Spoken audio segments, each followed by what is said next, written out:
안녕하세요. 매일 새로운 사연을 전하는 읽어주는 사연 라디오입니다. 구독과 좋아요, 많은 공유 부탁드립니다. 오늘의 사연 시작하겠습니다. 안녕하세요. 저는 올해로 34살에 결혼한 지 6년 차가 된 여자입니다. 남편과 저 사이에 아이는 아직 없어요. 공사 현장에서 일하시던 아버지는 제가 초등학교에 입학하던 해에 일터에서 사고로 돌아가셨습니다. 그 뒤로 쭉 엄마와 단둘이 자라오게 되었어요.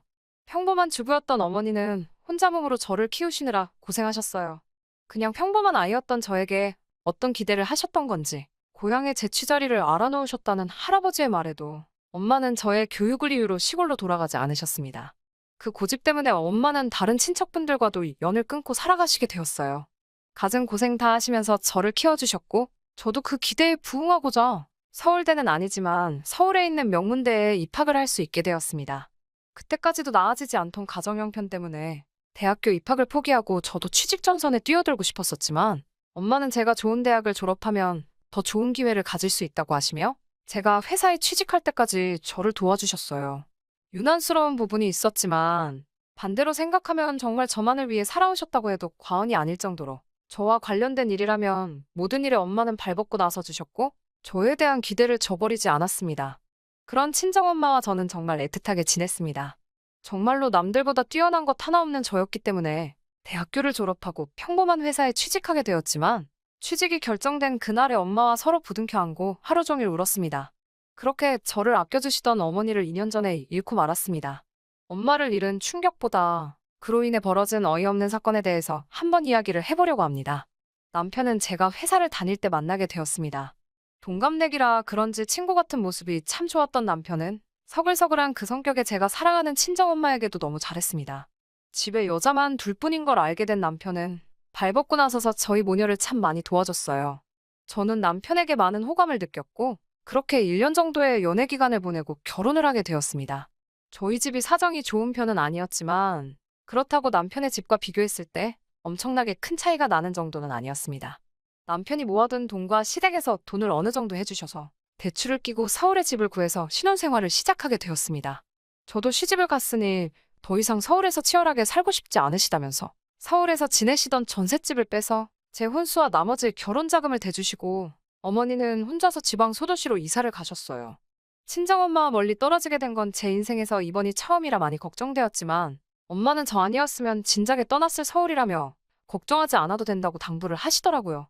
결혼 생활은 나쁘지 않았어요. 결혼 이야기가 오고 갈 때쯤 남편이 저에게 해줘야 할 말이 있다면서 경고하듯이 해준 이야기가 있습니다. 자기네 집이 종교는 따로 없지만 할머니 때부터 조상님을 모셔왔기 때문에 제사가 다른 집에 비해서도 엄청 많은 편이라고요. 시댁에서 제사 도와주는 걸로 문제가 많다는 사실이야 이미 익히 알고 있었기 때문에 걱정은 되었지만 남편이 저를 안심시켜주더라고요. 종갓집같이 제사에 목매다는 그런 건 아니고 말 그대로 대대로 벼슬 하신 조상님들한테 간단하게 상만 올리는 거니 크게 걱정할 필요 없다고 말이죠.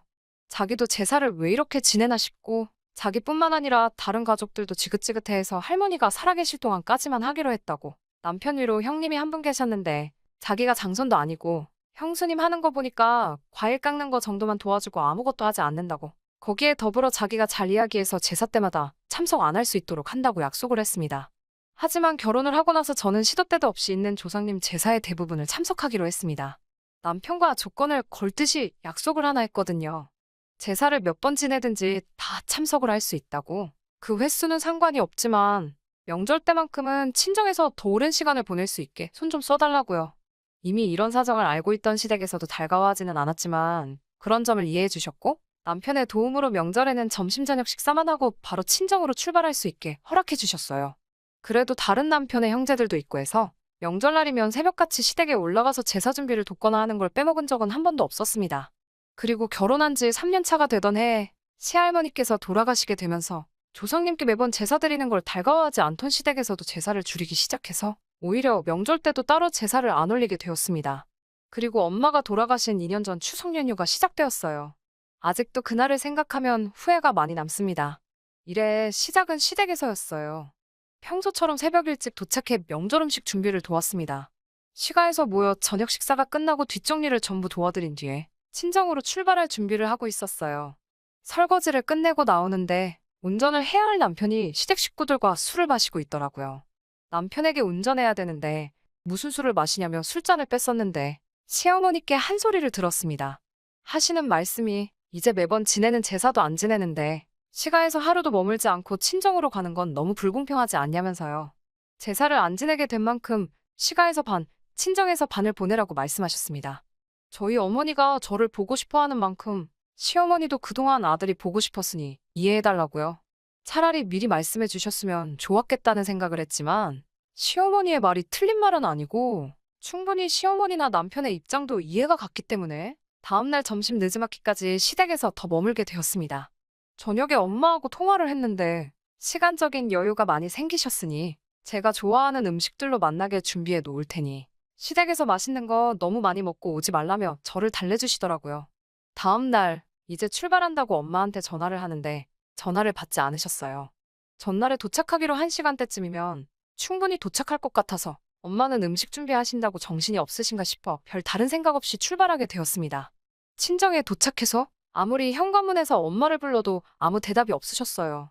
느낌이 쎄서 부랴부랴 문을 따고 안에 들어갔는데 부엌에는 제가 좋아하는 음식들이 준비되어 있었고 엄마는 그 옆에서 바닥에 쓰러지신 채로 의식이 없었습니다. 뇌졸중이었습니다. 골든타임을 놓친 어머니는 그날 뇌사 판정을 받으셨고 2주 뒤에 병원에서 돌아가시게 되었습니다. 일이 아무것도 손에 잡히지 않았습니다. 그날 남편을 데리고 나와 하루를 머물지 않고 바로 출발했다면, 아니, 제가 운전면허 따는 걸 미루지 않고 그날 저 혼자서라도 출발했었다면 엄마가 그렇게 된 게 전부 제 탓만 같고 저 때문에 이 사단이 난 것 같아 견뎌내기가 너무 힘들었어요. 부모 일은 자식이 저 하나만은 아니잖아요. 결국 어느 정도 시간이 지나고 이겨낼 수 있었지만 그래도 그 무거운 마음만큼은 떨쳐버리기 힘들더라고요. 진짜 문제는 엄마가 돌아가신 이후부터였습니다. 2년 전부터 전 세계를 강타한 이 시국을 저희 가족들도 피해갈 수 없었습니다. 자영업을 하던 형님네가 가장 큰 타격을 입게 되었지요. 처음 명절 때 시가에서 온 가족이 모였는데 그 이유를 다른 곳에서 찾더라고요. 예전과 우리 가족이 달라진 게 뭐가 있냐면서 조상님께 드리던 제사를 멈춘 걸 가장 큰 이유로 꼽았습니다. 시할머니가 돌아가시고 제사를 손에 놓자 조상님들이 노해서 후손인 우리들에게 벌을 주는 거라고요. 그때부터 시댁은 조금 과하다는 생각이 들 만큼 조상님 제사에 혈안이 되어 있었어요. 저도 이제 친정에 갈 이유가 없다는 이유로 그만큼 제사 준비 때마다 저를 부르셨고요. 남들보다 더 제사 지내는 걸 이해하지 않아 하던 남편도 불편함을 호소하는 저를 보고도 이때만큼은 아무 소리를 내주지 않았고 오히려 우리 잘 되라고 하는 일이니까 제가 불만만 갖지 말고 더 신경 좀 써주면 좋겠다는 식으로 이야기하더라고요. 남편이 제게 생각해보라고 우리 사이에 아이가 생기지 않는 이유가 자기가 제사에 소홀했기 때문에 조상님들이 벌을 주고 있는 걸 수도 있다고 말하면서 늘 조상님 제사에는 관심 없어 하던 평소와는 다른 모습을 보여줬습니다. 제사 준비는 시할머니가 계시던 시절보다 더 심해졌고 그만큼 음식에도 그때보다 신경을 더 썼기 때문에 제사가 있는 날에는 연락을 받고 새벽바람부터 시가에 도착해서 준비를 했어야 했어요. 하루는 조상님이 정해준 길일이라며 저와 남편이 서로 몸을 깨끗이 하고 새하얀 옷을 입고 제사를 드린 후 그날 밤에 시도를 하면 아이가 들어설 거라는 어디서 말 같지도 않은 걸 듣고 와서는 제사를 지내고 나서 애 만드는 건 1시간이면 되겠냐고 말하고는 온 가족이 집을 비워주더군요. 배려랍시고 온 가족이 밖으로 나갔다지만 남편과 제가 집이 빈 사이에 뭘 했는지 다 알 거 아니에요. 더군다나 우리 집도 아니고 시댁에서 말이에요. 그 와중에도 진지하게 달려드는 남편을 떼어내느라 아주 미치는 줄 알았어요. 하지만 그런 시댁의 어이없는 노력에도 전 세계적으로 악화되어만 가고 있는 이 시국이 조상님께 제사 몇 번 드린다고 끝나는 일은 아니었어요. 자영업을 하면서 타격을 입은 형님네는 거의 회복이 불가능해 보였습니다. 급기야 형님네는 길바닥에 나앉을 정도가 되었고 엎친 데 덮친 격으로 시아버지도 건강이 안 좋아지셨어요. 남편과 저 사이에 아이는 당연히 생기지 않았고 거기에 더불어 남편의 회사에서 인원 감축을 준비 중이라는 소문까지 나돌게 되었죠. 제사에 큰 의미를 두지 않는 남편도 이때쯤부터는 역시 그동안 제사를 안 드려서 그런가? 하면서 자신 없는 모습을 보이더라고요. 그러던 어느 날 갑작스럽게 시댁에서 연락이 왔어요. 제사가 있다고 해서 남편과 둘이 시가에 방문을 했습니다. 이미 형님네까지 참석해서 준비를 하고 있었는데 그날 그 자리에는 모르는 사람이 한 명 있었어요. 형형색색의 옷을 입고 누가 봐도 무당으로 보이는 사람이 한 명 있었습니다. 그 사람은 들어오는 저를 보고는 가까이 다가와서 다짜고짜 인연이냐? 라고 말하며 제 얼굴에 손에 쥐고 있던 쌀을 뿌려버리더니 악기는 물러가라 하면서 요란하게 굿을 시작하더라고요. 저는 어안이 벙벙해서 그 장면을 그대로 보고만 있었는데 어디서 구했는지 제 사상에 올라와 있는 우리 엄마의 사진을 보고 정신이 번뜩 들었습니다.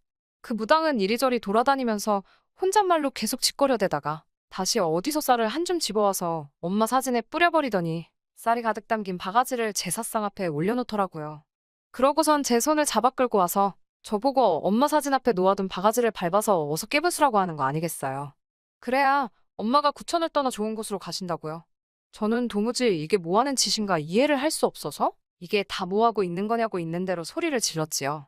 우리 엄마 사진이 여기 왜 있고 이게 지금 뭐 하는 거냐며 한참을 화를 내고 있으니 시어머니가 제 팔을 잡아 구석으로 끌고 가서는 설명이랍시고 한다는 말이 저분이 아주 용한 분이신데 집안에 생기는 우환들이 다 저희 엄마가 혼자 돌아가신 게 억울해서 성불하지 못하고 구천을 떠돌면서 시댁에다가 복수를 하고 있는 거라고 다 저와 제 남편이 잘 되게 하기 위해서 하는 거니 저보고 빨리 시키는 대로 하자고 저를 설득하더라고요.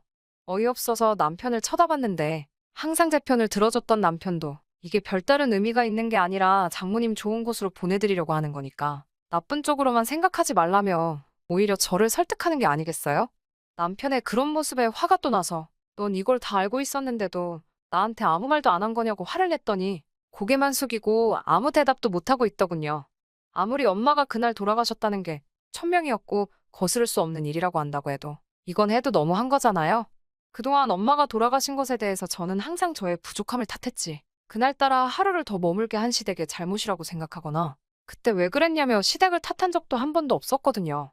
그런 것도 모르면서 이젠 우리 엄마를 집안을 말아먹게 만드는 악귀 취급을 하면서 퇴치를 해야 한다고 하는 개소리를 듣고 있자니 그 순간 저도 눈앞에 보이는 게 하나도 없더라고요.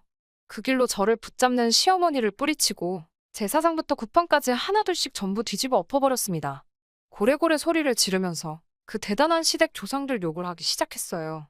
니들 조상이 얼마나 대단한 사람들인지는 모르겠는데 우리 엄마 귀신 하나를 당해내지 못해서 무당까지 불러다가 구판까지 버려야 되는 거냐고 엄청난 조상들 났다고 깽판을 부렸어요. 제가 난동 부리고 있는 걸 멀뚱멀뚱히 구경하고 있는 무당한테도 다가가서 바가지에 담아놓은 쌀을 그 사람한테 뿌려버리고 당신이야말로 번지수 잘못 찾았다고 진짜 용한 사람이 맞냐고 한마디 했죠. 진짜 악기는 우리 엄마가 아니라 그깟 제사 몇 번 건너뛰었다고 후손들 하는 일도 망하게 만들고 아이 한 명 보내주지도 못하는 저 사람들의 조상들이야말로 악기지 애꿎은 우리 엄마 건드리지 말라고요. 한참을 시댁을 뒤집어 엎고 나서야 혼자서 밖으로 나왔네요. 제 눈치 보면서 쫓아오는 남편에게도 따라오지 말라고 소리치고 시댁을 뒤로하고 엄마가 혼자 지내던 엄마의 집으로 돌아왔습니다. 회사에는 사정을 이야기하고 휴직을 하고 있는 상태고 결국 남편과는 이혼 절차를 밟고 있는 중입니다. 집도 남편이 해온 거니 그 집에 채워놓은 혼수만큼만 다시 돌려받는다면 더 이상 바랄 게 없겠네요. 저는 이 결혼 생활로 많은 것을 잃었긴 했지만 새 출발을 해보려고 합니다. 그 사람들에게 일말의 양심이라도 남아있어 진정한 사과를 했으면 아무 일도 없었던 척 다시 돌아가 볼까도 했지만 그날 이후로 따로 아무 말도 없는 시댁과 남편에게 돌아가고 싶은 생각이 하나도 없어요. 계속 그렇게 조상님만 찾으면서 살고 있겠죠. 구판까지 버렸어도 조상들한테 정성이 부족했는지 남편은 결국에는 회사에서 정리해고를 당했다네요.